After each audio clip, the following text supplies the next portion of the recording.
2 Kings chapter 5. If you haven't read it, go read it.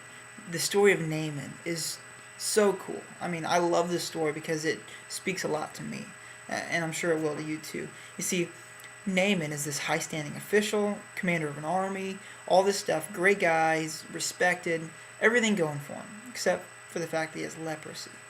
Now, this is a big deal because he's considered unclean. He can't go do the things that he's supposed to do. So he gets all this money together in a letter and goes before the king and is asking him if he can please be healed. And the king is like, who am I, God? I can't heal you. What am I supposed to do? And it actually bothered the king enough. This guy was a pretty cool guy, Naaman. And, the king tore his clothes, which was a symbol of sadness and grief, mourning, to the point of there's nothing else I can do. I'm sorry. Sometimes to the point, tearing clothes even meant there is nothing anybody, even God, can do. It's just horrible. And Elisha catches wind of this, and he's a prophet of God, and he's like, hey, bring him to me. Let's see if we can figure this out. And so Naaman gets a little bit excited. He gets all of his stuff and goes down to where Elisha is, and he's brainstorming what this is going to look like. How's God going to do it? Is Elisha going to, call in the name of the Lord, and he's going to wave his magic wand over him, he's going to be healed of leprosy and all of that? Or what's going to happen? And just had all these ideas. But once he gets there, Elisha simply says, I want you to go and bathe 7 times in the Jordan River. And you got to know something about the Jordan River. It was muddy and gross and just not a very clean river at all. And Naaman was kind of a high-standing official commander guy, and that just didn't click well with him. I mean, he would have done anything. He brought all this money, he could have paid him, whatever, but I'm not going to go bathe in the river 7 times. Forget that, and he just leaves. Luckily, Naaman had some wise people around him, and the guy talked him into, he said, Naaman, you would have paid whatever price, you would have done whatever crazy thing that Elisha would have asked if it would have been some kind of magic or miracle or whatever, but he asked you to go take a bath and you're not going to do it. I mean, at least go try.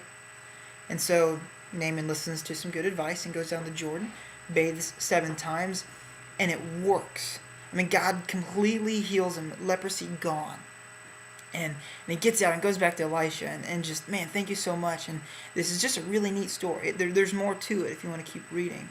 But, I'll stop there and talk about how, we are in the same boat a lot of times. We want God to do this amazing miracle. Please heal this person. Please just break open the clouds and show me physically who you are, what you want me to do, your calling in my life, whatever. We're expecting these huge supernatural things from God, which isn't necessarily bad, but when it comes to the simple and the mundane things that he's called us to, the daily things like loving your husband, loving your wife, like God wants you to, your kids, your family, loving your parents, like in your work, at your job, working as if you're doing it for God. The simple things, the mundane things that he's called us to be faithful in. If we can't even get that right, we think we want to do this big stuff for God or whatever, but if we're flipping burgers at McDonald's and we can't be the best burger flipper out there, and we can't talk to our coworkers or our next door neighbors about Jesus, how is he going to send us to the mission field? All these different kinds of things. And so it's a great reminder, the story of Naaman, to no matter where you're at, whether you're high position, low position, doesn't matter. If you're faithful to what God has you do, big things, especially small things, that is a lot of times when God's going to come through and amaze you. So that's the challenge today, is to be faithful in everything.